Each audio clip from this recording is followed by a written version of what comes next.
वैसे तो इंडिया में रोज नए नए स्टार्टअप नए नए बिजनेस शुरू हो रहे हैं, लेकिन कुछ ही स्टार्टअप कुछ ही बिजनेस ऐसे हैं जो बड़ा नाम कर पाते हैं, बड़ी सक्सेस हासिल कर पाते हैं। आज मैं जिस स्टार्टअप के बारे में बात करने वाला हूं, उस स्टार्टअप के ऑनर ने साउथ कोरिया में अच्छी खासी जॉब को छोड़ा और इंडिया आ जाते हैं। इंडिया आने के बाद वो 7 स्टार्टअप शुरू करते हैं और सातों के सातों स्टार्टअप फेल हो जाते हैं। उनकी जो सेविंग अमाउंट है वो खत्म होने की कगार पे आ जाती है। उनके दोस्त, उनके पड़ोसी, उनके रिश्तेदार उनका मजा लेना स्टार्ट करते हैं और बोलते हैं आपको जॉब नहीं छोड़नी चाहिए थी।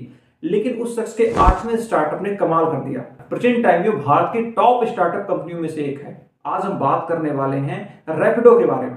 इस स्टार्टअप की शुरुआत पवन गुट्टुपल्ली ने किया था। पवन गुट्टुपल्ली अपनी पढ़ाई पूरी करने के बाद साउथ कोरिया चले जाते हैं और वहां पे अच्छी जॉब करते हैं, लेकिन जॉब में उनका मन नहीं लगता। वो सोचते हैं हमारा खुद का बिजनेस हो, खुद का स्टार्टअप हो।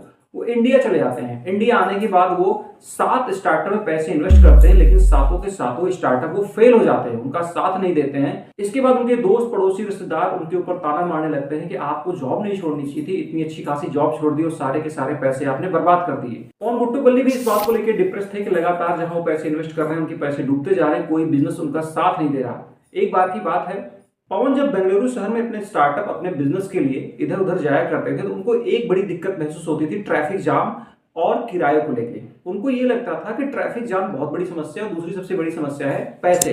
उनके दिमाग में एक ख्याल आया कि अगर ये दोनों चीजें हम इजी कर दें, यानी कि हम लोगों को कम पैसे में राइड प्रोवाइड करवाएं, साथ में ट्रैफिक जाम से भी छुटकारा मिल जाए।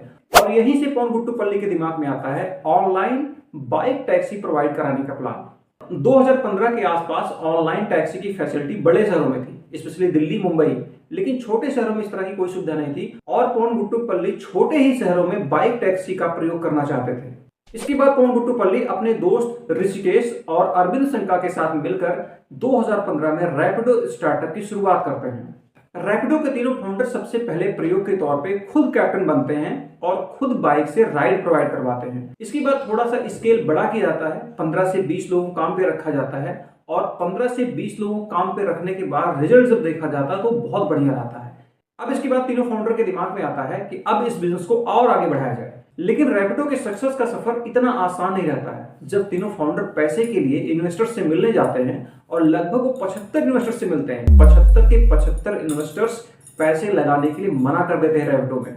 उनका कहना होता है कि ओला उबर जैसी कंपनी के सामने बाइक टैक्सी काम नहीं कर पाएगी, अगर हम लोग इसमें पैसा इन्वेस्ट करेंगे तो हमारा पैसा डूब जाएगा, ये पूरी तरीके से घाटे का सौदा है। लेकिन 2016 में रैपिडो के फाउंडर के लिए उस वक्त उम्मीद की किरण दिखाई पड़ी जब हीरो मोटोकॉर्प के सीईओ पवन मुंजाल रैपिडो में पैसे इन्वेस्ट करने के लिए तैयार हो जाते हैं। पवन मुंजाल पहले ऐसे शख्स थे जिन्होंने रैपिडो में पैसे इन्वेस्ट किए थे। इसके बाद 2024 तक लगभग 10 कंपनियों ने रैपिडो में पैसे इन्वेस्ट किए हैं। जुलाई 2024 में रैपिडो ने बेस्ट ब्रिज कैपिटल से 120 मिलियन का निवेश प्राप्त किया।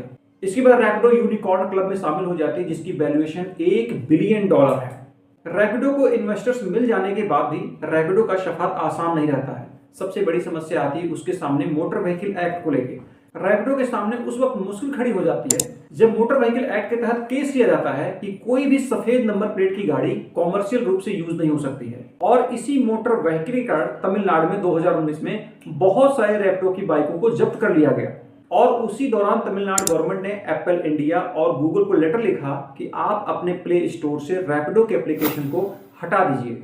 रैपिडो के ऊपर सेफ्टी को लेकर भी बहुत बार सवाल खड़े हुए। बहुत सारी महिलाओं ने रैपिडो के ऊपर आरोप लगाया कि जो रैपिडो के कैप्टन होते हैं वो फीमेल के साथ अच्छा व्यवहार नहीं करते हैं। रैपिडो फीमेल सेफ्टी को ध्यान में रखते हुए 2023 में पिंक बाइक सर्विस को स्टार्ट किया और पिंक बाइक की कैप्टन और कस्टमर दोनों ही फीमेल होंगी। अगर हम रैपिडो के बिजनेस के बारे में बात करें तो रैपिडो का बिजनेस B2C है, बिजनेस टू कस्टमर, यानी कि रैपिडो अपने कस्टमर को सीधे सर्विस अवेलेबल करवाती है, बीच में कोई मीडिएटर नहीं है। फाइनेंशियल ईयर 2023 में रैपिडो को 675 करोड़ का घाटा हुआ और फाइनेंशियल ईयर 2024 में 370 करोड़ का घाटा हुआ। अगर हम रैपिडो के प्रॉफिट एंड लॉस के बारे में बात करें तो 2023 में भी घाटा हुआ, 2024 में भी घाटा हुआ, लेकिन 2024 में अपने घाटे को 45% तक कम किया और अपने रेवेन्यू को 46% तक बढ़ाया है।